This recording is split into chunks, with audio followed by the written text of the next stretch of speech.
الحمدللہ والصلاة والسلام علی رسول اللہ وعلی آلہ وصحبہ اجمعین، اما بعد۔ میں آپ سب کا خیر مقدم کرتا ہوں۔ السلام علیکم ورحمۃ اللہ وبرکاتہ۔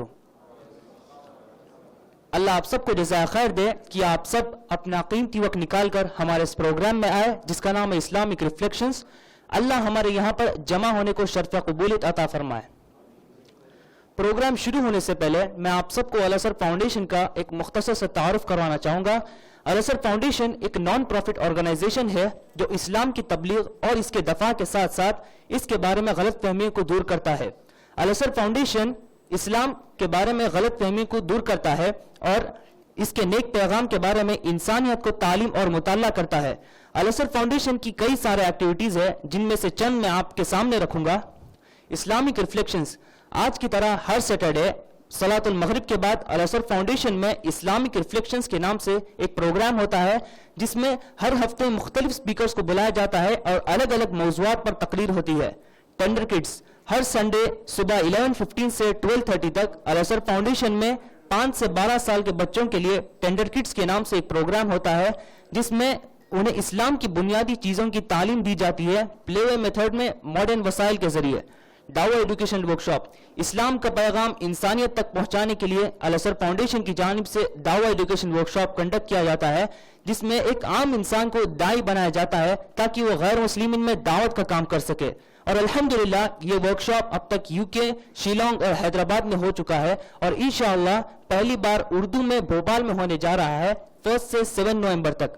اسلامک لائبریری اس کے علاوہ الازہر فاؤنڈیشن میں ایک اسلامک لائبریری ہے جس میں کئی سارے بکس اویلیبل ہے مختلف زبانوں میں، آپ انہیں یہاں ریفر کر سکتے ہیں، پڑھ سکتے ہیں۔ اور عورتوں کے لیے خاص طور پر پردے کا انتظام ہے۔ ٹیکسٹ اسلام SMS کے ذریعے ہم آپ کو قرآن اور حدیث سے نصیحت کرتے ہیں۔ Exclusive question and answer session Al Azhar foundation کی خصوصیات میں سے یہ بھی ہے کہ الازہر فاؤنڈیشن خاص طور پر question and answer sessions conduct کرتے ہیں اور اب تک یہ پروگرام 4 دفعہ ہو چکا ہے جس کے گوسٹ تھے شیخ اشفاق سلفی، شیخ عبد الباسط مدنی، شیخ یاسر الجابری المدنی اور شیخ ابو زید ضمیر۔ اور اسی طرح الازہر فاؤنڈیشن کے اور بھی کئی سارے ایکٹیویٹیز ہیں جیسے قرآن کا غیر مسلمین میں تقسیم کرنا، دعوی gift packs, sisters arena, Islamic helpline وغیرہ۔ اس کے علاوہ الازہر فاؤنڈیشن کا فیس بک پیج اور YouTube چینل بھی ہے۔ آپ حضرات میں سے جو کوئی بھی انہیں استعمال کرتے ہیں آپ سے گزارش ہے کہ آپ انہیں سبسکرائب کریں۔ تو یہ تھا الازہر فاؤنڈیشن کا ایک مختصر سا تعارف۔ آج کے ہمارے خطیب ہیں اطہر خان۔ اطہر خان کو آپ میں سے کئی لوگوں نے پیس TV پر تقریر کرتے ہوئے سنا ہوگا۔ اطہر خان کا تعلق مدھیہ پردیش کے تاریخی شہر بھوپال سے ہے۔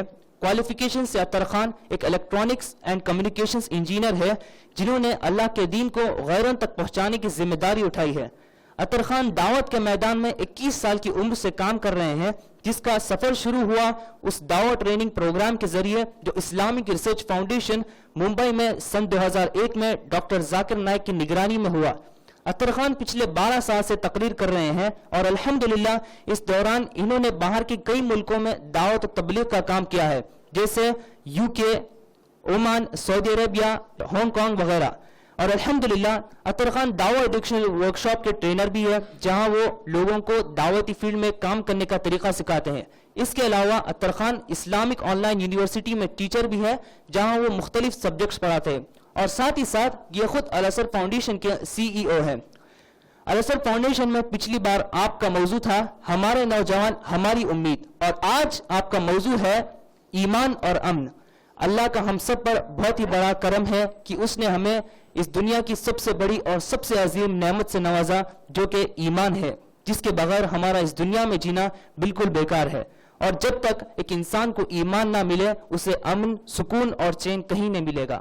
تو آئیے ایمان اور امن اس موضوع کے بارے میں جاننے کے لیے ہم زیادہ وقت نہ لیتے ہوئے اطہر خان کو دعوت دیتے ہیں کہ وہ اپنی تقریر کا آغاز کرے۔ اطہر خان۔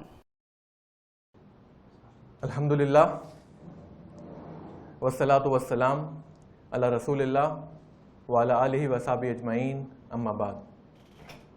اعوذ باللہ من الشیطان الرجیم، بسم اللہ الرحمن الرحیم، والعصر ان الانسان لفی خسر الا الذین آمنوا وعملوا الصالحات وتواصوا بالحق وتواصوا بالصبر۔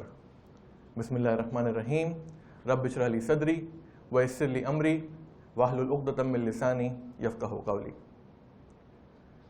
میں آپ سب کا اس مجلس میں خیر مقدم کرتا ہوں۔ السلام علیکم ورحمۃ اللہ وبرکاتہ۔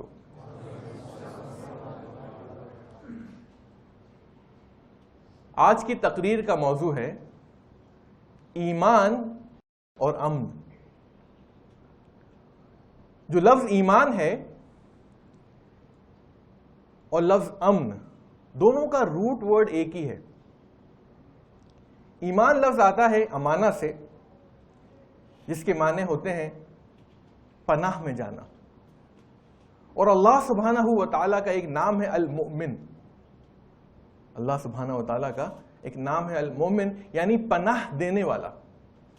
اللہ سبحانہ و تعالیٰ ان کو پناہ دیتا ہے جو اس کی پناہ میں آتے ہیں۔ تو ایمان امن سے بھی آیا ہے، سکون۔ ایمان کے معنی ہوتے ہیں یقین کے بھی، اعتماد کے۔ تو جو بھی نبی کریم صلی اللہ علیہ وسلم لے کر آئے، چاہے وہ قرآن ہو یا حدیث ہو، اس پر یقین کرنا، اعتماد کرنا، یہ بھی ایمان ہے۔ اس کے اصطلاحی معنی ہوا یہ۔ تو ایمان یعنی پناہ میں آنا، امن حاصل کرنا، پناہ میں آ کے، اور امن حاصل کرے۔ اب اگر ہم مسلمان امت مسلمہ کا جائزہ لیں، خاص طور پہ آج کے جو حالات چل رہے ہیں، اور ابھی ہم ریسنٹلی کشمیر میں دعویٰ ٹریننگ پروگرام کنڈکٹ کر کے آئے، 7 دن تک ہم وہاں پر رہے۔ 7 دن کا ٹریننگ پروگرام تھا، ایکچولی رہے ہم لوگ 10 دن، اور ان 10 دنوں میں 6 سے 7 دن بند تھا۔ 10 دنوں کے اندر 6 سے 7 دن بند تھا، کرفیو لگ گیا تھا، اور کافی، کیونکہ زبین مہتا اس زمانے میں آیا، اور جس وجہ سے جو عوام تھی وہاں کی، وہ نہیں چاہتی تھی کہ اس کا پروگرام ہو، لیکن حکومت چاہتی تھی کہ پروگرام ہو۔ تو جس وجہ سے کلیش ہوا آرمی میں اور جو عوام ہے وہاں کی، اور اس وجہ سے یہ کرفیو اور یہ حالات پیش آئے۔ تو وہاں پر جب میں نے مسلمانوں کا حال دیکھا، اور جب ہم نیوز پیپرز پڑھتے ہیں یا ٹیلی ویژن میڈیا کے تھرو ہم دیکھتے ہیں، تو آج عرب ورلڈ کے اندر، چاہے وہ مصر ہو، چاہے ہم دیکھیں عرب سپرنگ آج سے 3 سال پہلے سے شروع ہوا ٹیونیشیا سے، اور مصر میں، لیبیا، اور سیریا میں ابھی چل رہا ہے، اور مصر میں بھی ابھی باقی ہے۔ تو ان سب حالات کو دیکھتے ہوئے، ان کو مد نظر رکھتے ہوئے، یہ موضوع جو ہے میں نے تیار کیا ہے، ایمان اور امن۔ ایمان جب کسی میں ہوتا ہے، اللہ تعالیٰ پر ایمان، رسول پر ایمان، تو اس کے اندر ایک اطمینان ہوتا ہے۔ آج کیا ہوتا ہے، مسلمان اکثر ہم دیکھیں گے تو ہم مبتلا ہیں پریشانیوں میں۔ دیکھیے اللہ تعالیٰ نے قرآن مجید میں فرما دیا، لَقَدْ خَلَقْنَا الْإِنسَانَ فِي كَبَدٍ، کہ یقیناً ہم نے انسان کو مشکلوں میں، مین از کریٹڈ ان ٹوائل، انسان کو ہم نے پیدا کیا ہے مشکل حالات میں، اسٹرگل کر رہا ہے وہ۔ یہ زندگی کا حصہ ہے، پریشانیاں، تکلیفیں، یہ ساری چیزیں انسان کی زندگی کا حصہ ہیں، ان سے ہم بچ نہیں سکتے۔ لیکن کیا ہوتا ہے، ہم جب اپنے فیملی کے بارے میں سوچتے ہیں، اپنے بارے میں سوچتے ہیں، اور پھر ہم اپنی پریشانیوں میں، اپنی تکلیفوں میں اتنے ڈوب جاتے ہیں کہ ہم رنج و غم میں مبتلا ہو جاتے ہیں، اور ہمیں یہ نہیں دکھتا کہ ہمارے آس پاس کے لوگ، ان کے ساتھ کتنی پریشانیاں ہیں، ان کے ساتھ کتنی تکلیفیں ہیں۔ ہمیں صرف اپنی پریشانی، اپنی تکلیف، اور اس وجہ سے ہم غم میں مبتلا ہو جاتے ہیں، رنج میں مبتلا ہو جاتے ہیں، اور پھر ہمیں اس کے علاوہ کچھ نہیں دکھتا، اور ہماری جو پریشانیاں ہیں وہ آؤٹ آف پروپورشن بلو ہونے لگتی ہیں، حد سے زیادہ ہمیں محسوس ہونے لگتی ہیں، حالانکہ اتنی ہوتی نہیں ہیں۔ اور جب اس طرح کے حالات پیش آتے ہیں کہ ہمیں صرف اپنی پریشانیاں ہی نظر آئیں، دیکھیے پریشانیوں سے آپ بچ نہیں سکتے، یہ پریشانیاں زندگی کا حصہ ہیں۔ تو نبی کریم صلی اللہ علیہ وسلم نے ایک حدیث میں فرمایا، آپ نے پناہ مانگی، آپ نے کہا اللہم انی اعوذ بک من الہم والحزن، کہ اے اللہ میں پناہ چاہتا ہوں رنج و غم سے۔ دیکھیے پریشانیوں سے پناہ نہیں مانگی اللہ نبی کریم صلی اللہ علیہ وسلم نے، پریشانیاں تو حصہ ہیں, تکلیفیں تو حصہ ہیں ہماری زندگی کا. یہ زندگی ایک آزمائش ہے, ایک ایگزامینیشن ہال ہے. لیکن نبی کریم صلی اللہ علیہ وسلم نے جو پناہ مانگی, وہ پناہ مانگی رنج و غم سے. علی رضی اللہ عنہ ایک بہت ہی اسمارٹ اور بہت ہی انٹیلیجنٹ انسان تھے, بہت ہی انٹیلیجنٹ. تو کچھ لوگ آپس میں ڈیبیٹ کر رہے تھے, بات چیت کر رہے تھے کہ کیوں نہ ہم علی سے ہم آپس میں پہلے ایک سوال کریں اپنے آپ سے, اس سوال کا جواب نکالیں, اور پھر اسی سوال کو ہم حضرت علی سے کریں, اور پھر دیکھتے ہیں کہ وہ کیا جواب دیتے ہیں. تو ادھر وہ بات کر رہے تھے کہ ہم کیوں نہ علی سے ہم پوچھیں رضی اللہ عنہ سے کہ سب سے طاقتور چیز اللہ نے کیا بنائی ہے. What is the strongest thing that is created by Allah. اور ادھر وہ آپس میں بات چیت کر رہے تھے, ڈیبیٹ کر رہے تھے, تو علی رضی اللہ عنہ فوراً داخل ہو جاتے ہیں کمرے میں. تو پھر علی, ہمارے پاس آپ کے لیے ایک سوال ہے. وہ کہتے ہیں آپ بتائیے کہ سب سے طاقتور چیز اللہ تعالیٰ نے کیا پیدا کی, سب سے طاقتور چیز اللہ تعالیٰ نے کیا پیدا کی. اور حضرت علی سیدھے 10 انگلیاں, اپنی 10 فنگرز جو ہیں وہ دکھاتے ہیں, ایسے جیسے کہ ان کو پہلے سے ہی سوال کا پتہ تھا اور وہ جواب جانتے ہیں. اور وہ سٹارٹ کرتے ہیں, کہتے ہیں پہاڑ سب سے طاقتور ہیں کیونکہ وہ سالوں سے, صدیوں سے اپنی جگہ پر ہیں. لیکن وہ کہتے ہیں کہ ان پہاڑوں کو ہم لوہے سے, میٹل سے کاٹ سکتے ہیں, تو میٹل زیادہ طاقتور ہے. لیکن اسی میٹل کو اگر ہم برن کر دیں, جلا دیں آگ سے, تو وہ پگھل جائے گا, تو آگ زیادہ طاقتور ہے. لیکن اسی آگ کو اسی آگ پہ اگر ہم پانی ڈال دیں تو پانی سے وہ آگ بجھ جائے گی, تو پانی زیادہ طاقتور ہے. لیکن وہ بادل ہیں جو پانی کو لے کر جاتے ہیں, تو بادل زیادہ طاقتور ہے. لیکن وہ ہوا ہے جو بادلوں کو آگے بڑھاتی ہے, تو وہ ہوا زیادہ طاقتور ہے. لیکن انسان, وہ اگر ہوا چلے گی, اگر انسان اپنے زمین پر کھڑا رہے تو انسان ہل نہیں سکتا, تو انسان اس ہوا سے زیادہ طاقتور ہے. لیکن وہی انسان اگر وہ نشے کی حالت میں آ جاتا ہے تو وہ اپنا کنٹرول, اپنے اوپر قابو کھو دیتا ہے. تو نشے کی چیزیں زیادہ طاقتور ہیں, نشہ زیادہ طاقتور ہے. لیکن وہی انسان جو نشے کی حالت میں ہے, اگر وہ سو جاتا ہے تو نشہ اتر جاتا ہے. لیکن جس انسان کو رنج و غم ہو, وہ انسان کبھی سو نہیں سکتا. اس لیے سب سے طاقتور چیز جو اللہ تعالیٰ نے بنائی ہے وہ رنج اور غم ہے. علی رضی اللہ عنہ کہہ رہے ہیں کہ سب سے طاقتور چیز جو اللہ تعالیٰ نے بنائی ہے وہ ہے رنج اور غم, اینگزائٹی اور گریف. کیا کہتے ہیں اینگزائٹی, رنج اور غم کیا ہے؟ آنے والی کل کی فکر, کل کیا ہونے والا ہے, یا پھر جو پیچھے ہو چکا ہے اس کے بارے میں سوچتے رہنا. ہم پیچھے کا سوچتے ہیں, آنے والی زندگی کا سوچتے ہیں, اور آج جینا بھول جاتے ہیں. اور قرآن آتا ہے, اسلام آتا ہے, اور اسلام کہتا ہے کیوں تم اتنی فکر کر رہے ہو, you are in safe hands. نبی کریم صلی اللہ علیہ وسلم کی حدیث ہے کہ عجیب مثال ہے مومن کی. مومن کی مثال جو ہے بڑی عجیب ہے کہ اگر اس کے ساتھ کوئی پریشانی پیش آتی ہے, کوئی مصیبت اس کے اوپر آتی ہے, تو یہ مومن جو ہے یہ صبر کرتا ہے.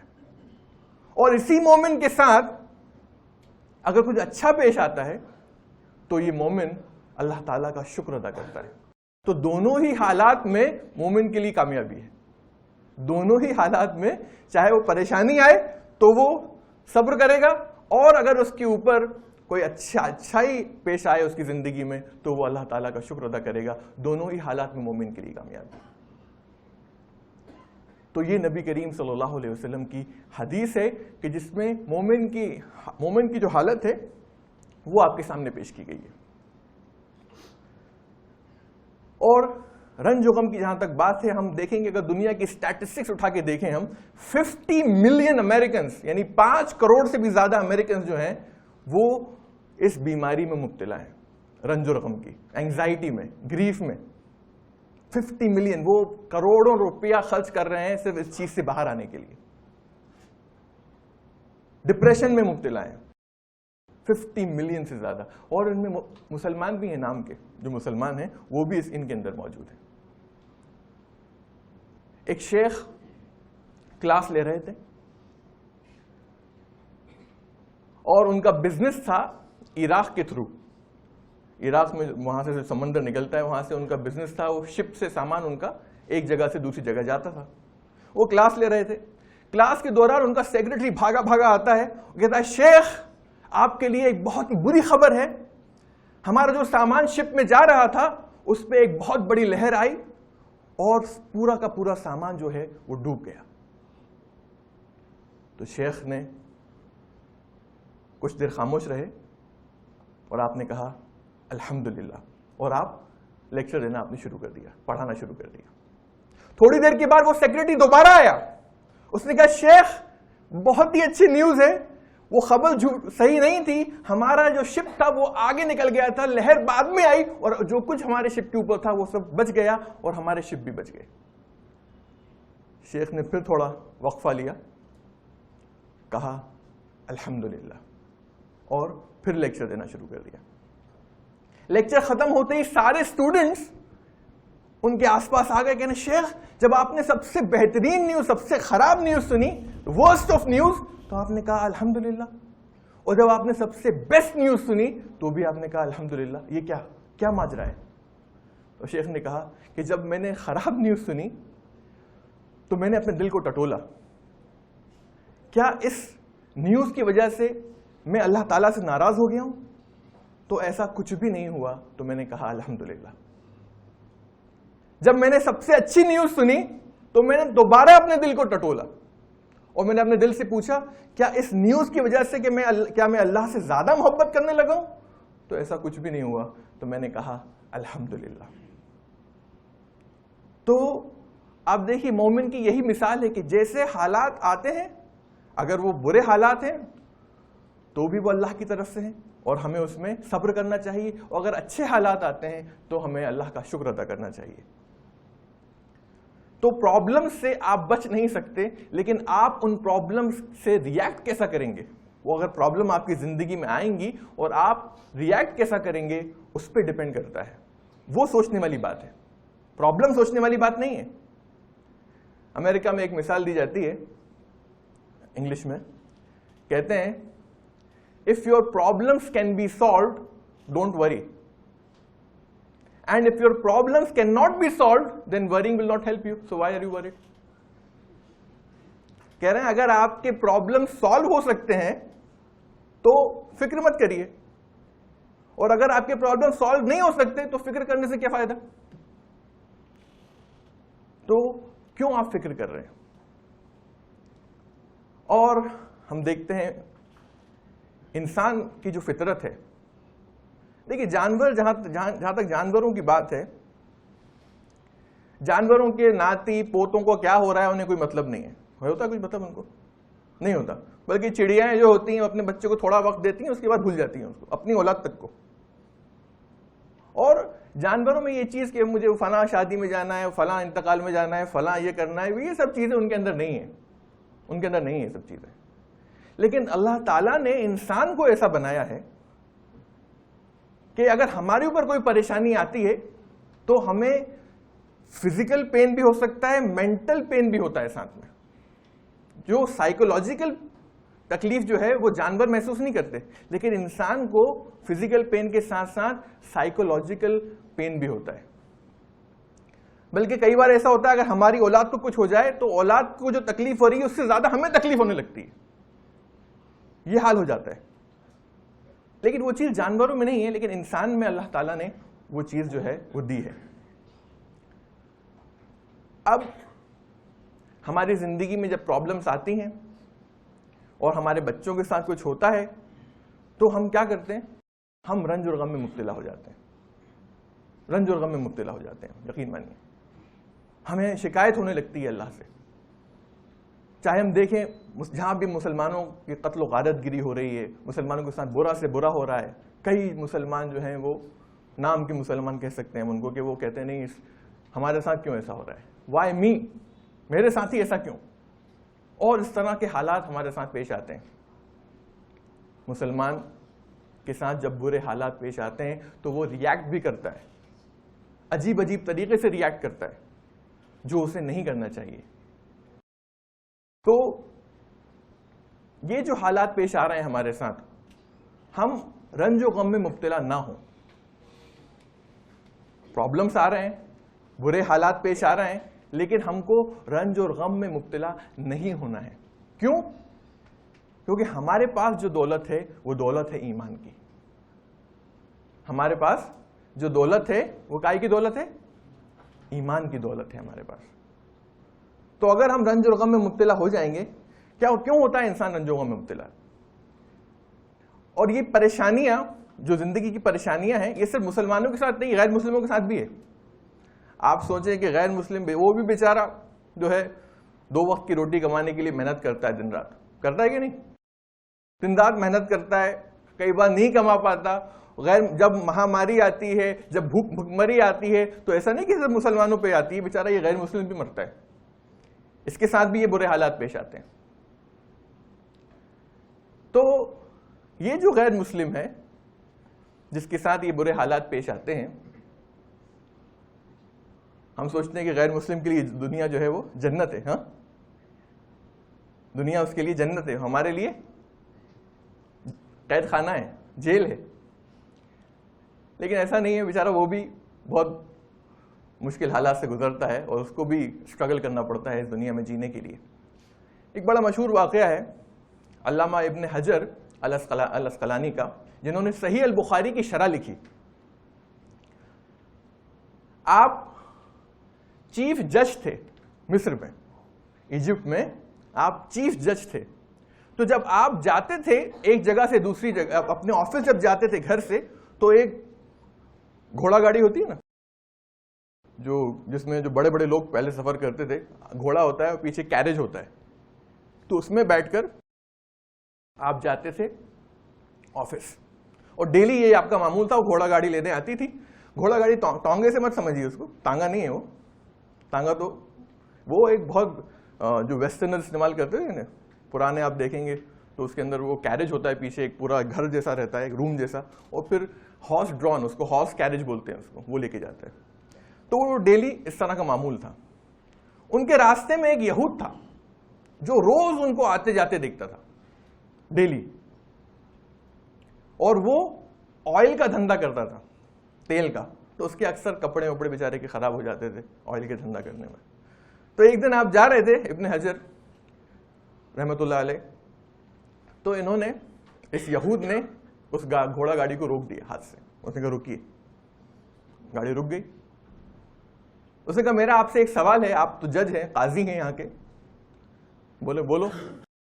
بولے آپ کے نبی نے تو کہا ہے, دیکھیے وہ یہود ہے لیکن اس کو نالج ہے اسلام کی. بولے آپ کے نبی نے تو کہا ہے کہ یہ دنیا جو ہے یہ کافر کے لیے جنت ہے, اور مومن کے لیے یہ دنیا جو ہے وہ قید خانہ ہے.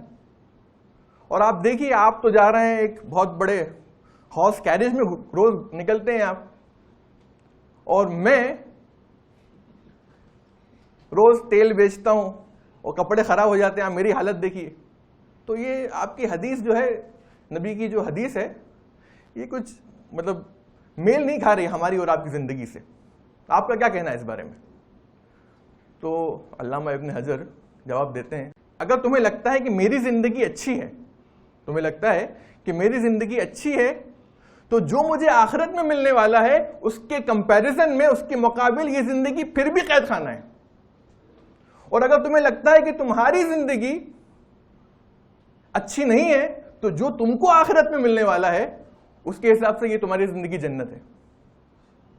اس سے مقابلہ کریں گے اگر, تو یہ زندگی تمہارے لیے جنت کی طرح ہے, کیونکہ جو تم کو آخرت میں ملے گا اس سے اگر کمپیئر کریں گے تو یہ تمہاری زندگی جو ہے وہ جنت ہے. اس یہود نے کہا اشہد ان لا الہ الا اللہ و اشہد ان محمد رسول اللہ. صرف اس جواب کی وجہ سے وہ یہود جو تھا وہ ایمان لے کر آ گیا. تو غیر مسلم بھی جد و جہد کرتا ہے. غیر مسلم کے لیے بھی یہ دنیا جو ہے وہ ایک دم جیسے جنت ہم سمجھتے ہیں ویسا نہیں ہے, لیکن جو آخرت میں ملنے والا ہے یقیناً اس کے کمپیریزن میں تو یہ جنت ہی ہے اس کے لیے, اگر وہ اللہ پر ایمان نہیں لائے. جب ہمارے ساتھ پریشانیاں پیش آتی ہیں, رنج و غم جب ہمیں ہو جاتا ہے, تو ہمیں کس طرح ریئیکٹ کرنا چاہیے؟ دیکھیے, انسان کا جو ایٹیٹیوڈ ہے لائف کی طرف, زندگی کی طرف, جو انسان کا ایٹیٹیوڈ ہوتا ہے, کیا ہوتا ہے؟ ہمیں لگتا ہے کہ یہ میری کار ہے, یہ میری اولاد ہے، یہ میری بیوی ہے، یہ میرا گھر ہے، یہ میری پراپرٹی ہے. جب یہ ایٹیٹیوڈ ہم رکھیں گے اور جب وہ چیز اگر کسی کی اولاد کا انتقال ہو جاتا ہے تو پھر کیونکہ وہ میری چیز ہوتی ہے تو کیا ہوتا ہے؟ پھر وہ رنج اور غم میں مبتلا ہو جاتا ہے. پراپرٹی میں نقصان ہو گیا، اس کے مال میں نقصان ہو گیا، میرا مال چلا گیا، ضائع ہو گیا، تو پھر افسوس کرنے لگتا ہے وہ. گھر اس کا خراب ہو گیا تو پھر افسوس کرنے لگتا ہے وہ. تو یہ جب ہم سوچتے ہیں میرا مال، میری بیوی، میرا گھر، یہ ایٹیٹیوڈ نہیں ہونا چاہیے. کیونکہ اسلام میں کیا ہے؟ ہر چیز جو ہے وہ اللہ نے دی ہے ہمیں. جو بھی ہمیں چیزیں دی گئی ہیں یہ ہماری نہیں ہیں، بلکہ یہ چیزیں اللہ کی دی ہوئی ہیں. ہماری بیوی، ہمارے بچے، ہماری پراپرٹی، ہمارا مال، ہماری ہر چیز جو ہے وہ اللہ کی طرف سے دی ہوئی ہے. اور جب وہی اللہ اس چیز کو لیتا ہے تو کیا ہمیں افسوس کرنا چاہیے؟ وہ تو اسی کی چیز تھی، ہماری چیز تھوڑی تھی وہ. اب اس نے وہ چیز لے لی واپس جو دی تھی، تو کیا ہوتا ہے؟ بلکہ ہم خود اپنے نہیں ہیں. ہماری چیزیں چھوڑیے، ہم خود اپنے نہیں ہیں. جب کسی کا انتقال ہوتا ہے تو ہم کیا کہتے ہیں؟ انا للہ و انا الیہ راجعون. یعنی ہم اللہ ہی کے ہیں اور اللہ ہی کی طرف ہمیں پلٹ کے جانا ہے، لوٹ کر جانا ہے. تو ہر چیز ہم خود جب اللہ کے ہیں تو باقی چیزیں کا تو چھوڑیے. جب ہم خود اللہ کے ہیں تو جب ہم کسی کا انتقال ہو جاتا ہے، کسی کی اولاد کا، کسی کی ماں کا، کسی کے باپ کا، تو وہ کیا پڑھنا کہنا چاہیے اس کو؟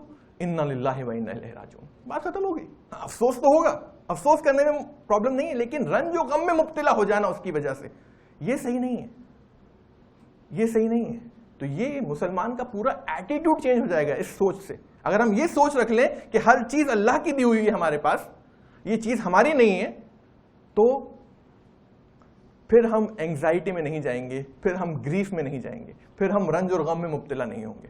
تو یہ ساری چیزیں اللہ کی دی ہوئی ہیں، اور جب اللہ اس کو لے لیتا ہے تو پھر ہم کہتے ہیں انا للہ و انا الیہ راجعون.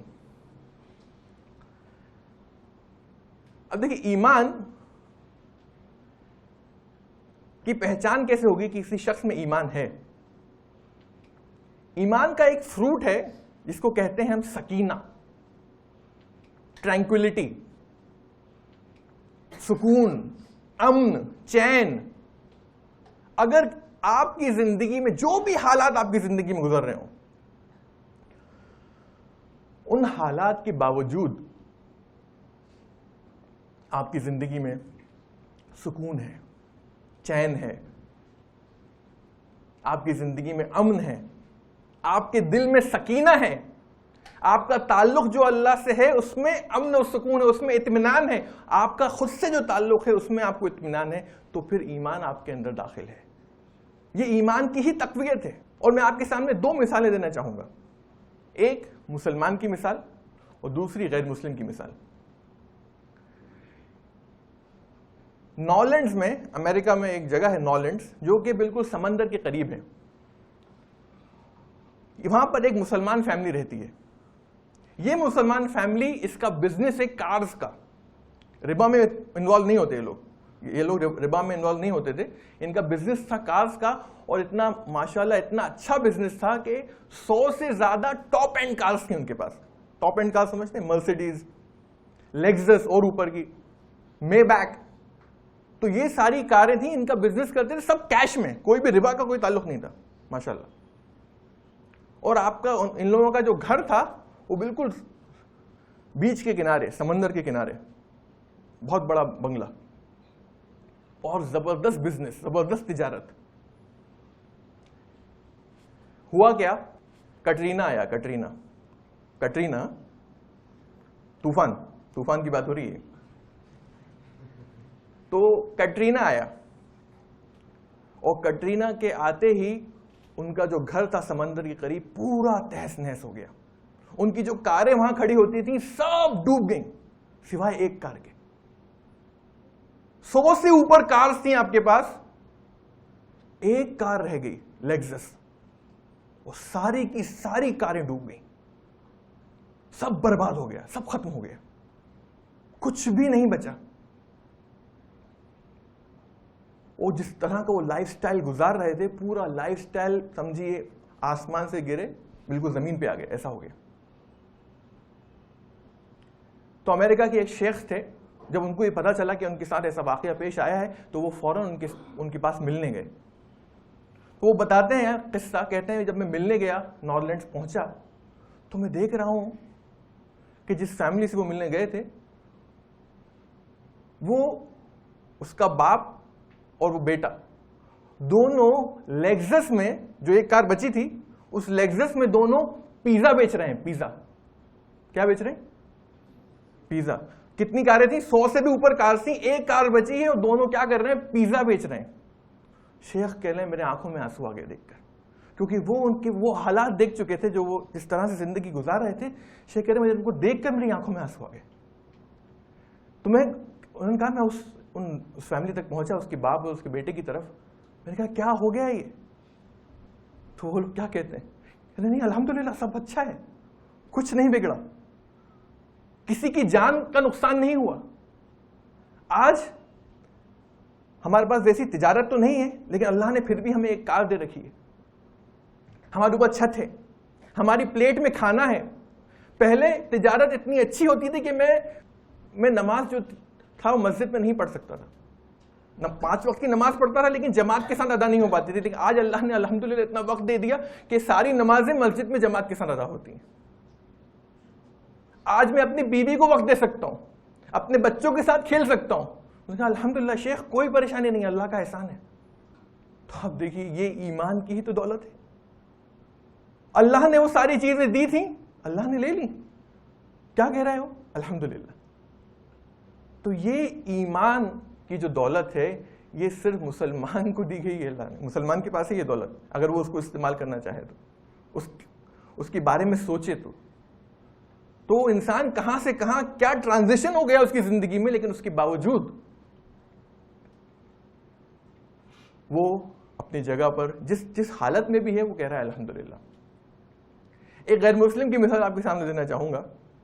جرمنی کا غیر مسلم تھا، اور یہ جرمن، اس کا امریکہ میں بہت بڑا کاروبار تھا جرمن.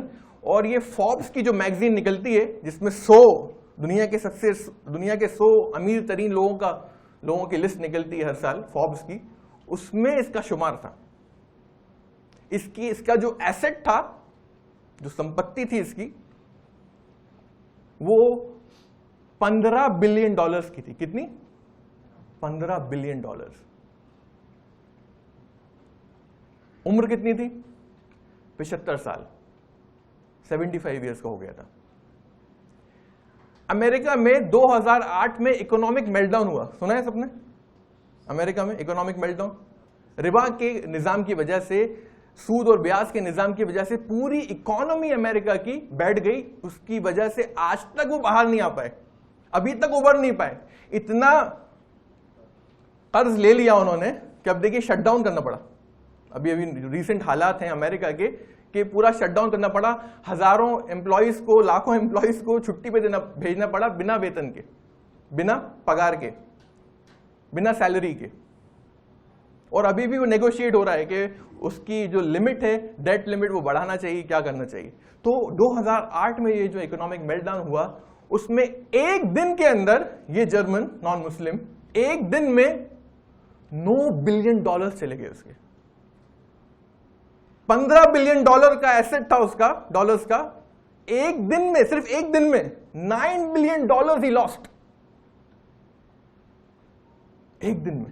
اللہ تعالیٰ دیا اس کو، اور ایک دن میں واپس بھی لے لیا. کتنا بچا اس کے پاس؟ 6 بلین. ہاں، عمر کتنی تھی اس کی؟ 75 سال. کتنا جیتا؟ ہاں، 5 سال، 10 سال، 25 سال. $6 بلین کافی ہوتے کہ نہیں؟ کیا کیا اس نے؟ خودکشی کر لی. ڈائیڈ، مر گیا، خودکشی کر لی، سوسائڈ کر لیا. اس نے برداشت ہی نہیں کر پایا. اس نے کہا میں نے پوری زندگی اپنی لگا دی، پوری زندگی جھونک دی، اپنے فیملی کے بارے میں کچھ نہیں سوچا, سب کچھ کمانے میں لگا دیا. 75 سال کا پہنچ گیا, وہ $15 بلین کما دی, اس کی ایسٹ ہوگی. اللہ نے ایک دن میں واپس لے لیا. تم پوری زندگی لگائے, ایک دن میں واپس لیتا ہوں. نہیں برداشت کر پایا. ایمان نہیں تھا نا, ایمان کی دولت داخل نہیں تھی. تو وہ سکینہ, وہ امن, وہ چین, وہ سکون جو مسلمان کے دل میں ہونا چاہیے یا مسلمان کے دل میں ہوتا ہے, وہ اس کے دل میں نہیں تھا. اس کے لیے تو یہی زندگی سب کچھ تھی. اس زندگی سے آگے وہ سوچ ہی نہیں سکتا تھا. 70 سال کا تھا, $6 بلین تھے, اللہ سر فاؤنڈیشن کو دے دیتا. بہرحال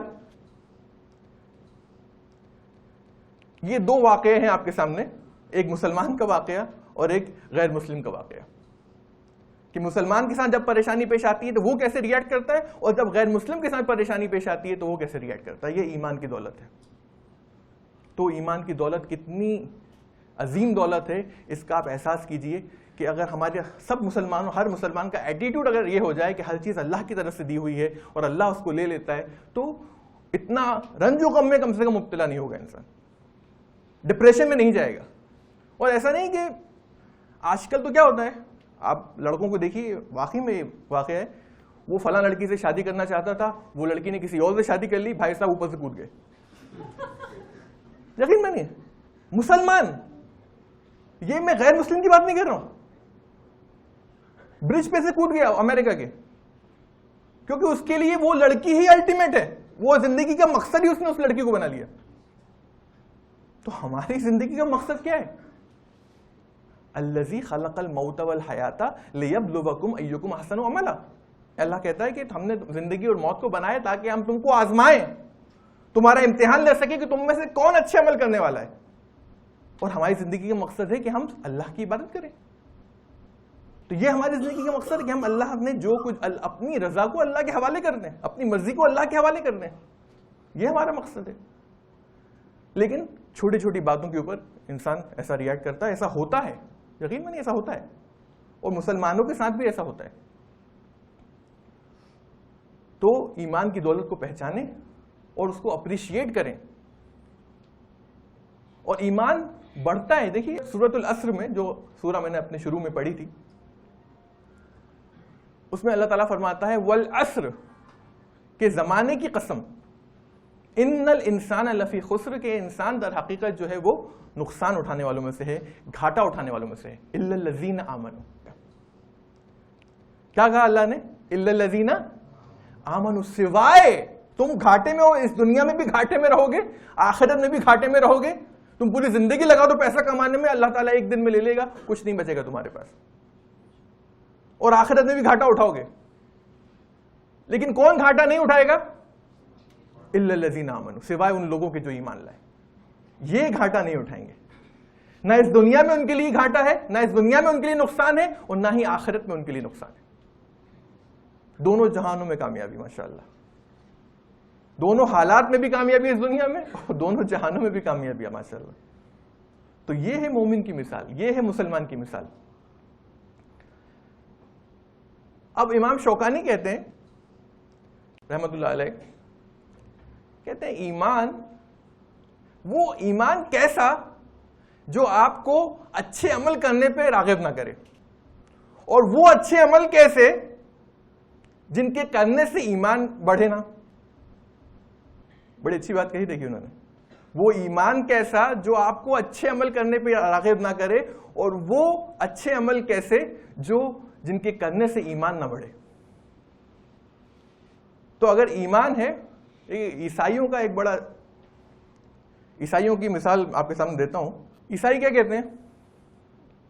عیسیٰ علیہ السلام نے جان دے دی ہمارے لیے, ہاں کہتے ہیں کہ نہیں؟ تو مسلمانوں کا بھی کچھ ایسے ہی ایٹیٹیوڈ ہو گیا آج کل, وہ باقاعدہ دلیل بھی دیتے ہیں. کیا کہتے ہیں؟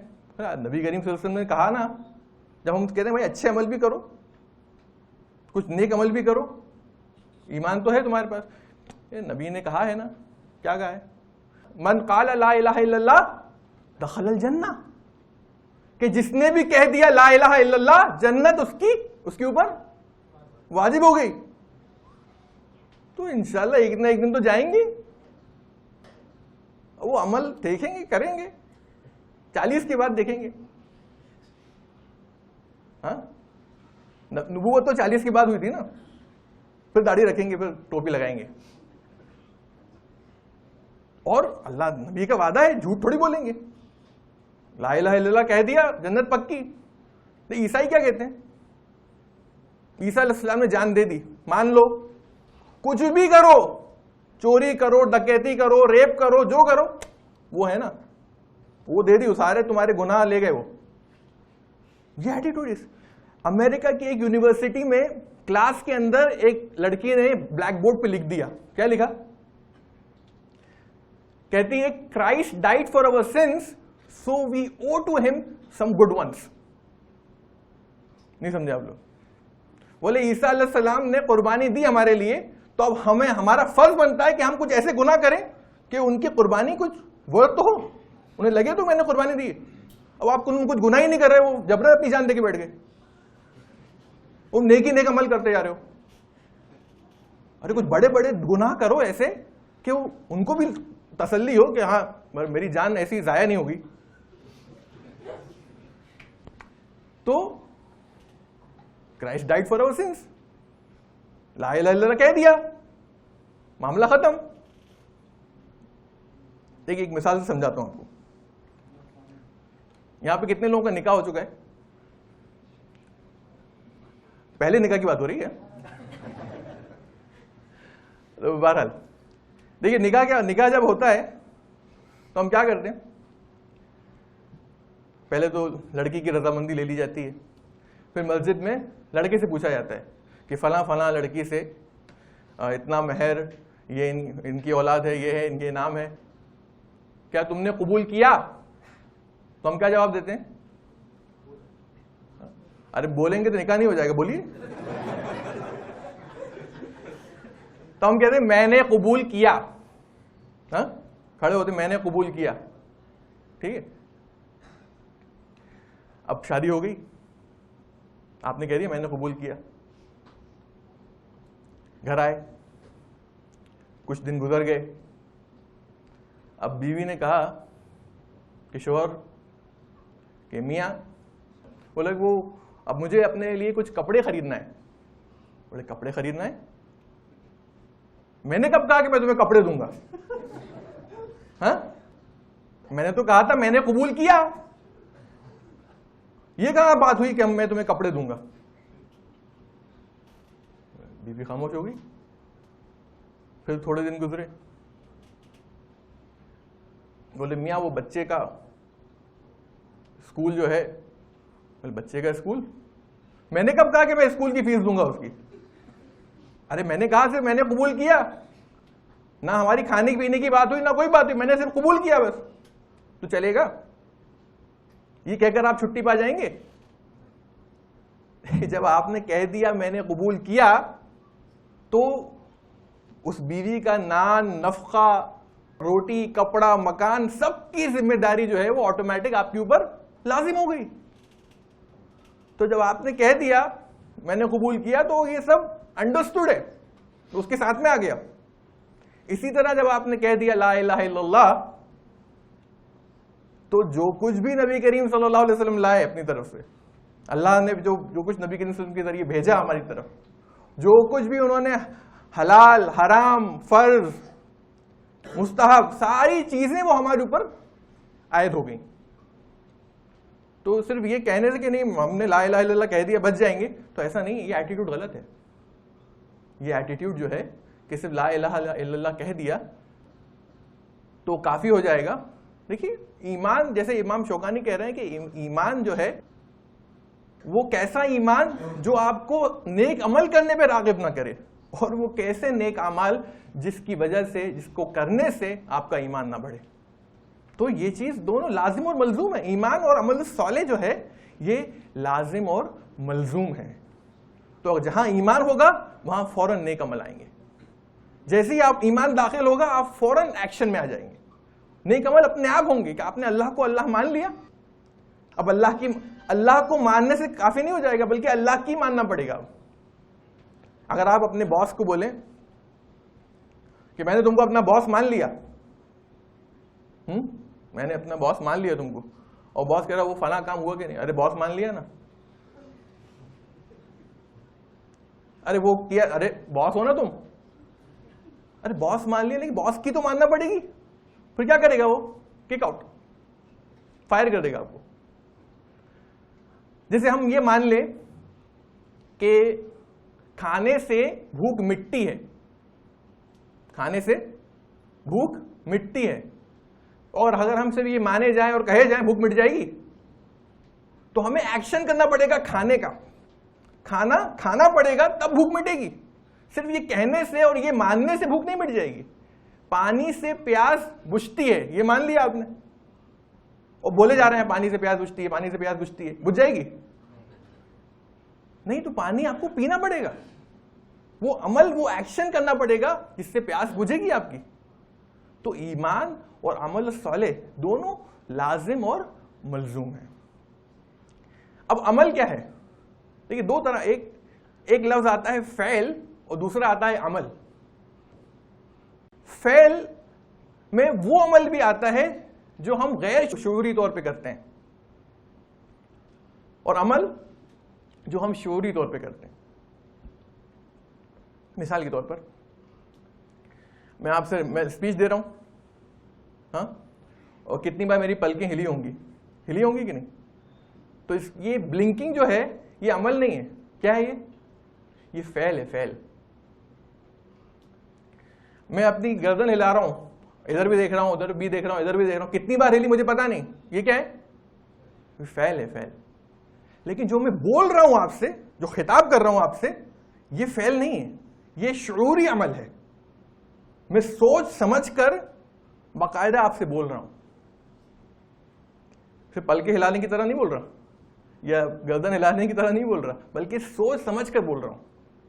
تو اللہ تعالیٰ ہمیں آخرت میں فعل جو ہم کرتے ہیں اس کے لیے نہیں پکڑے گا، لیکن جو ہم لا شعوری طور پہ کرتے ہیں، غیر شعوری طور پہ کرتے ہیں عمل، اس کے اوپر نہیں پکڑے گا اللہ، بلکہ اللہ ہمیں پکڑے گا کس پہ؟ شعوری طور پر جو ہم عمل کرتے ہیں اس کے اوپر اللہ تعالیٰ پکڑے گا. اس کے لیے ہم آنسریبل ہیں. جو کام ہم سوچ سمجھ کر کرتے ہیں اس کے اوپر اللہ تعالیٰ ہمیں پکڑے گا. اسی لیے جو پاگل آدمی ہے، انسان ہے، جو وہ بیچارہ مکلف نہیں کسی چیز کا، اس کا کوئی حساب کتاب نہیں ہے، کیونکہ وہ انسان ہے، وہ ہر کام جو ہے وہ غیر شعوری طور پہ کرتا ہے. تو یہ عمل اور فعل میں وہ عمل بھی داخل ہے جو شعوری طور پہ ہے، لیکن وہ عمل بھی داخل ہے فعل میں جو غیر شعوری طور پہ کرتے ہیں. اب کیا ہوا؟ ایمان آ گیا، عمل بھی ہو گئے. ایمان آ گیا، عمل بھی ہو گئے. وقت کافی کم لگ رہا ہے، تو اب صرف ہمارے پاس ایمان اور عمل آ گیا. اب آئے گا تواصی بالحق، یعنی ہم خود ایمان کی دولت ہمارے پاس آ گئی. کوئی دولت، کوئی خزانہ اگر آپ کو مل جاتا ہے تو آپ اس کو بانٹتے کہ نہیں بانٹتے؟ اس سے شیئر کرتے کہ نہیں کرتے؟ ایٹ لیسٹ اپنے فیملی ممبر سے تو کرتے ہیں، جو آپ کے عزیز و اقارب ہیں ان سے تو کرتے ہیں. تو تواصی بالحق ہوتا ہے. پھر ہم لوگوں کو اچھائی کا حکم، بدی سے روکتے ہیں، اچھائی کی طرف بلاتے ہیں. یہ چیز ہوتی ہے. اور جب یہ چیز ہوتی ہے تو سامنے والا ریئیکٹ کرتا ہے. جب آپ کسی کو سدھاریں گے، جب آپ کسی کو بولیں گے اچھا عمل کرو، بولے گے تم کون؟ ہاں، شیخ ہو تم؟ عالم ہو؟ تم بتاؤ گے مجھے. You will tell me, how dare you tell me. تم اپنا یہ تو پہلے سدھارو، تم فلاں کام تو کرو پہلے، بڑے آئے مجھے سدھارنے والے. تو وہ ریئیکٹ کرے گا. دیکھیے وہ ریئیکٹ کرے تو بھی اگر وہ کوئی چیز آپ کے بارے میں نیگیٹو بول رہا ہے تو اگر وہ صحیح بول رہا ہے اس کو لے لیجیے. یہ نہیں کہ آپ بھی پھر ریئیکٹ کرنے لگے، پھر وہ ریئیکٹ ہو رہا ہے، پھر ریئیکشن ہو رہا ہے، پھر ریئیکشن ہو رہا ہے. وہ نہیں. اگر وہ آپ دائی ہیں، آپ اس کو اچھے عمل کی دعوت دے رہے ہیں اور وہ آپ کو ریئیکشن میں کچھ غلط کہتا ہے اور وہ سچ ہے، حق ہے، تو اس کو لے لیجیے. ایک مثال دیتا ہوں آپ کو، عمر رضی اللہ عنہ کی. عمر رضی اللہ عنہ کی، حضرت عمر اپنی خلافت میں کیا کرتے تھے؟ رات کو نکلتے تھے. آپ رات کو نکلتے تھے اور دیکھتے تھے کہ مطلب عوام میں کیا ہو رہا ہے، کیا حالات، کوئی پریشانی تو نہیں ہے، تھوڑا ڈسگائز ہو کر پہچان میں نہیں آئے رات میں نکلنا. اور پھر دیکھتے تھے کوئی کچھ غلط تو نہیں ہو رہا کہیں میری خلافت کے اندر. کوئی بھوکا تو نہیں مر رہا, پیاسا تو نہیں مر رہا. تو یہ ان کا عمل تھا. تو عمر رضی اللہ عنہ ایک بار رات کو نکلے تو دیکھا کہ ایک آدمی اپنے گھر میں شراب پی رہا ہے. آپ فوراً اس کے گھر میں داخل ہوئے. حضرت عمر نے کہا کمبخت, عمر کی خلافت میں شراب پیتا ہے تو, حرام. تو آدمی کہتا ہے کہ عمر, اگر میں نے ایک حرام کیا تو تم نے 3 حرام کیے. کیسے خلیفہ سے کہہ رہے ہیں, کہہ رہا اگر میں نے ایک حرام کیا عمر تو تم نے 3 حرام کیے. بولے کیسے؟ بولے پہلی بات تو یہ کہ تم نے میرے گھر میں جھانکا. جھانکنا الاؤڈ ہے؟ الاؤڈ نہیں ہے, پہلا حرام. دوسرا حرام یہ کہ تم بنا پرمیشن کے, بنا اجازت کے میرے روم میں گھس آئے. جا سکتے ہیں کسی کے گھر میں بنا اجازت کے, بنا نوک کیے؟ بولے یہ دوسرا حرام ہو گیا. بولے تیسرا حرام یہ کہ تم نے گمان کیا, ہو سکتا ہے میں شربت پی رہا ہوں یا میں پانی پی رہا ہوں. تو یہ تیسرا گناہ, تیسرا حرام. حضرت عمر نے کیا کیا؟ آپ واپس ہو گئے. آپ اس جگہ سے یو ٹرن لیے اور وہاں سے نکل گئے. اب دیکھیے ایک آدمی خلیفہ کو کریکٹ کر رہا ہے ری ایکشن میں, کیونکہ اس نے پکڑا گیا جو بھی ہے تو ریئیکٹ کیا اس نے. لیکن حضرت عمر نے ریئیکٹ نہیں کیا. آپ کیا کیے؟ وہیں سے واپس ہو گئے. حضرت عمر بتاتے ہیں کہ میں کچھ وقت کے بعد میں ممبر پہ کھڑے ہو کر خطبہ دے رہا تھا. تو میں نے دیکھا کہ وہی شخص دھیرے سے مسجد میں داخل ہوا. بہت ٹائم, مطلب کافی ٹائم گزر گیا تھا, میں پہچان گیا اس کو. میرا خطبہ ختم ہوا تو میں فوراً سیدھا اس شخص کے پاس گیا. میں نے کہا اس سے کہ دیکھو تم کو پتا ہے اس دن کے بعد سے میں نے رات کو نکلنا چھوڑ دیا. جب سے تم نے مجھ سے کہا کہ میں نے 3 حرام کیے, میں نے وہ حرام کرنا چھوڑ دیے. اس شخص نے کہا عمر پتا ہے اس دن کے بعد سے میں نے شراب پینا چھوڑ دی. تو آپ سوچئے یہ ریئیکشن, اگر حضرت عمر ریئیکٹ کرتے تو شاید وہ شراب پینا نہیں چھوڑتا. لیکن حضرت عمر جیسا کیریکٹر, ویسا کردار ہونا کہ ایک آدمی خلیفہ کو کریکٹ کرا, خلیفہ نے اس چیز کو ریئلائز کیا, اس کو احساس ہوا کہ ہاں یہ غلط ہے, آپ واپس ہو گئے, کچھ نہیں کہا آپ نے, اور پھر آپ نے وہ عمل چھوڑ دیا. اور وہی شخص جو تھا اس نے بھی, کیونکہ عمر ریئیکٹ نہیں کیے, اس نے کہا نہیں میں تو حرام تو کر رہا تھا, اور اتنا بڑا خلیفہ واپس ہو گیا, اس نے کچھ نہیں کہا مجھ سے, چھوڑ دیا, مجھے بخش دیا.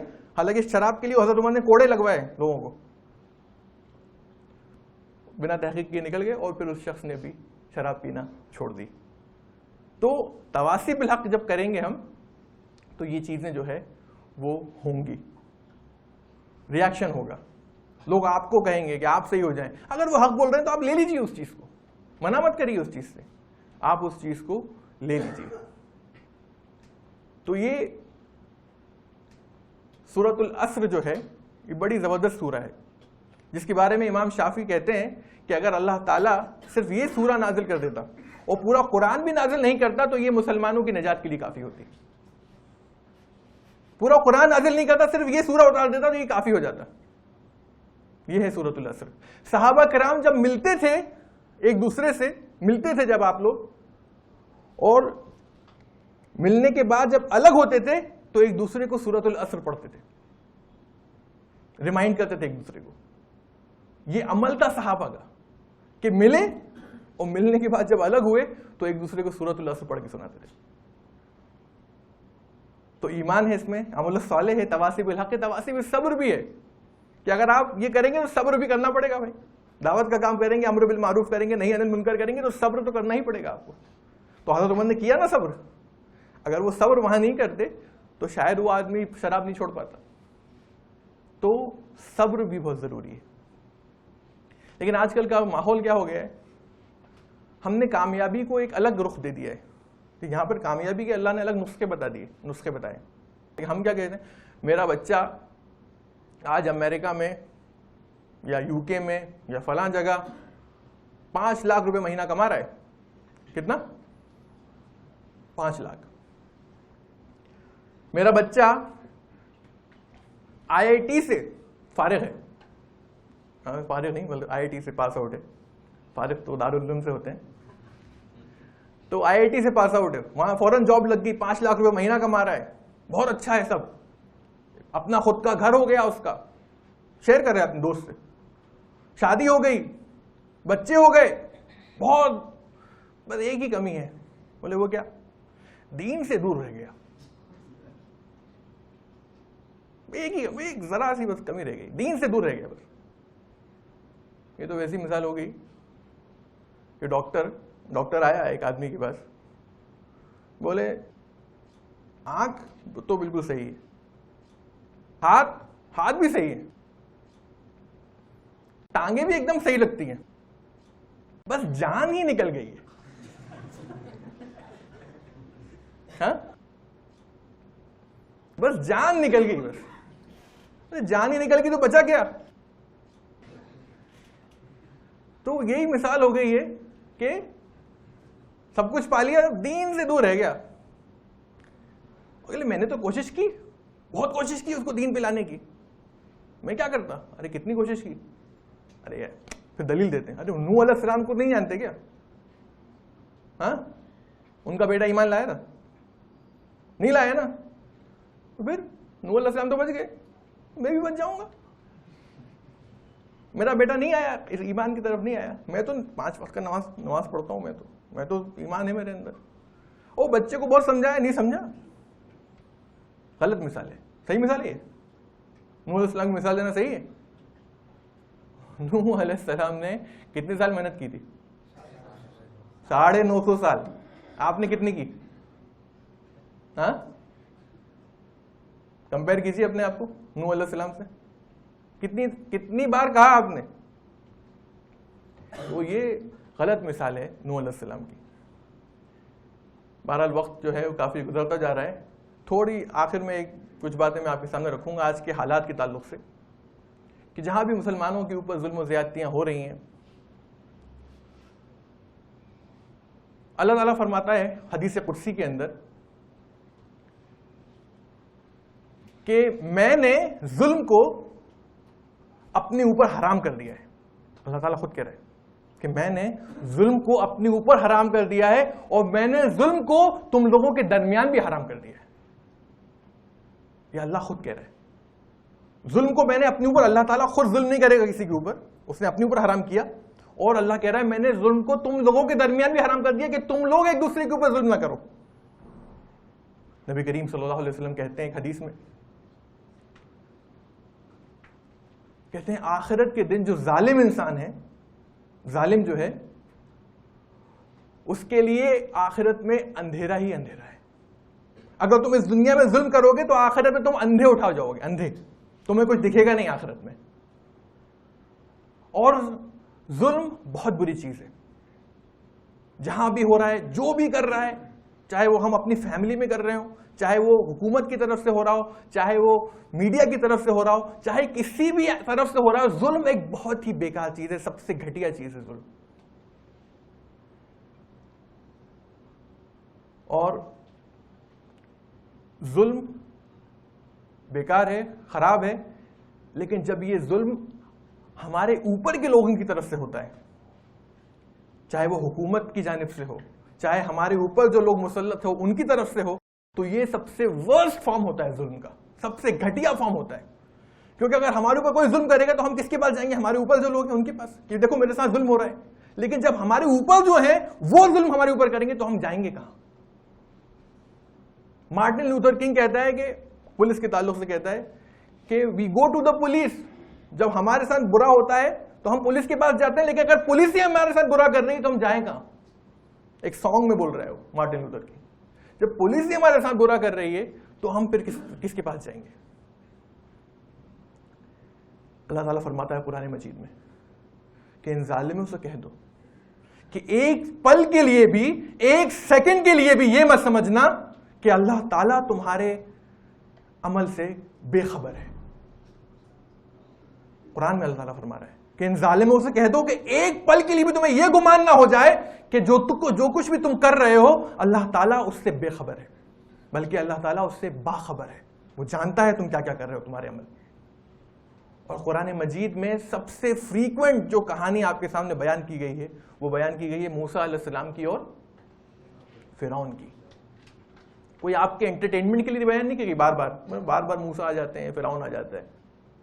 یہ آپ کے انٹرٹینمنٹ کے لیے نہیں ہے بلکہ آپ کو خبردار کیا جا رہا ہے, وارن کیا جا رہا ہے. اور ہر دور میں ایک فرعون ہوتا ہے, فرق صرف اتنا ہے کہ اس دور میں بہت سے فرعون ہیں. ہر دور میں ایک فرعون ہوتا ہے لیکن اس دور میں بہت سے فرعون ہیں. قرآن مجید میں اللہ تعالیٰ فرعون کو 70 الگ الگ صورتوں میں 72 بار ذکر کرتا ہے نام کے ساتھ, 72 بار. اور موسیٰ علیہ السلام اور فرعون کی جو ڈیبیٹ ہے, جو بات چیت ہو رہی ہے, اگر آپ اس کا جائزہ لیں گے تو آپ کو سمجھ میں آئے گا. اللہ تعالیٰ بتا رہا ہے کہ تم کہیں فرعون مت بن جانا. اس لیے کہانی بتائی جا رہی ہے کہ ایسا نہ ہو کہ تم فرعون بن جاؤ اور تم پھر تاریخ کا حصہ بن جاؤ. فرعون کے ساتھ جو ہوا وہ تاریخ کا حصہ بن گیا, کہیں تم بھی تاریخ کا حصہ نہ بن جاؤ. ویسا ظلم و زیادتی اگر تم نے کی تو تم بھی تاریخ کا حصہ نہ بن جاؤ. عرب سپرنگ جب شروع ہوا ٹیونیشیا کے اندر, آپ دیکھیں 20 سال سے یہ آدمی حکومت کر رہا تھا, زین العابدین, ٹیونیشیا میں 20 سال سے اوپر. حسنی مبارک 40 سال سے اوپر ہو گئے تھے اس کو حکومت کرتے ہوئے. کتنے؟ 40 سال. غدافی کتنے سال؟ 30 سال ہو گئے تھے اس کو.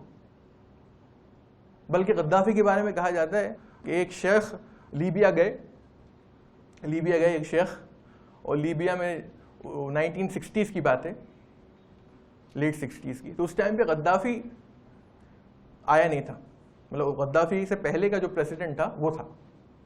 تو لوگ جو غدافی کے جو سپورٹرز تھے وہ جو پریسیڈنٹ تھا اس کے خلاف نعرے لگا رہے تھے, کہہ رہے تھے اے اللہ, عربی میں, کہ اے اللہ ہمارے اوپر شیطان مسلط کر دے لیکن اس حاکم کو ہٹا دے جو اس ٹائم پہ حکومت کر رہا تھا. کیا نعرے لگا رہے تھے؟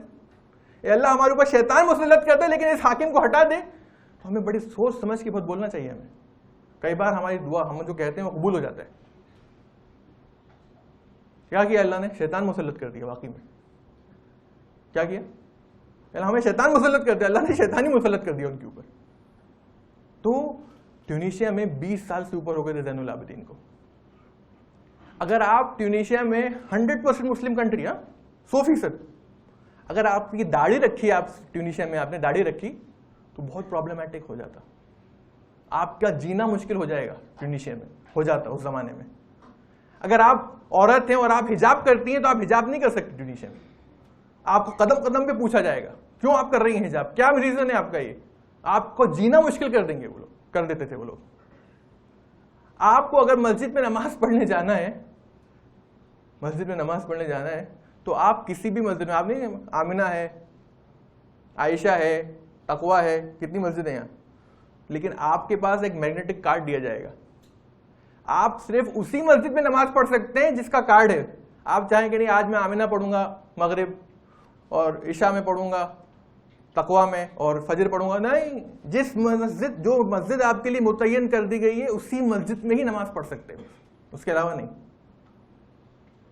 اور باقاعدہ کارڈ ڈالیں گے آپ, انٹری ہوگی آپ کی, ایگزٹ ہوگا آپ کا. تو ہر چیز اتنی مشکل, اسلام پہ چلنا مشکل کر دیا تھا اس شخص نے. تو اللہ تعالیٰ نے کہا کہ ان ظالموں سے کہہ دو کہ ایک پل کے لیے بھی یہ مت سمجھنا کہ اللہ تعالیٰ تمہارے عمل سے بے خبر ہے. کیا ہوا پھر؟ عرب سپرنگ آیا, ریولوشن آیا, انقلاب آیا, ختم ہو گیا سب. اس کے ہاتھ سے ہر چیز اس کے ہاتھ سے جاتی گئی, پبلک پہ کنٹرول ختم ہو گیا. اس کا سیکرٹری اس کے پاس آیا کہ اب نہیں, اب کچھ نہیں ہو سکتا, اب کنٹرول نہیں ہو پائے گا, تمہیں یہاں سے نکلنا پڑے گا. بولے کیا بات کر رہے ہو؟ بولے نہیں, فوراً نکلنا پڑے گا تم کو, ورنہ یہ لوگ تمہیں چھوڑیں گے نہیں. اس نے فوراً فلائٹ لی, پرائیویٹ فلائٹ, اور اڑ گیا. فون کر رہا ہے کہاں؟ فرانس. اس کا جو استاد تھا فرانس کو فون کرتا ہے, بولتا ہے مجھے لینڈ کرنے دو. بولے نہیں, اب تمہیں لینڈ نہیں کرنے دیں گے. اس کا استاد منع کر دیا, بولے لینڈ نہیں کرنے دیں گے, یو آر ٹو ٹاکسک, میں تم کو لینڈ نہیں کرنے دوں گا. فون کیا یو اے ای, لینڈ کرنے دو مجھ کو. یو اے ای نے بھی منع کر دیا, نہیں تم کو ہم الاؤ نہیں کریں گے. بولا پیٹرول ختم ہو رہا ہے, گیس ختم ہو رہی ہے میری, فیول ختم ہو رہا ہے, لینڈ نہیں ہونے دیں گے تم کو. ایمرجنسی لینڈنگ کی مالٹا میں. اسے کہا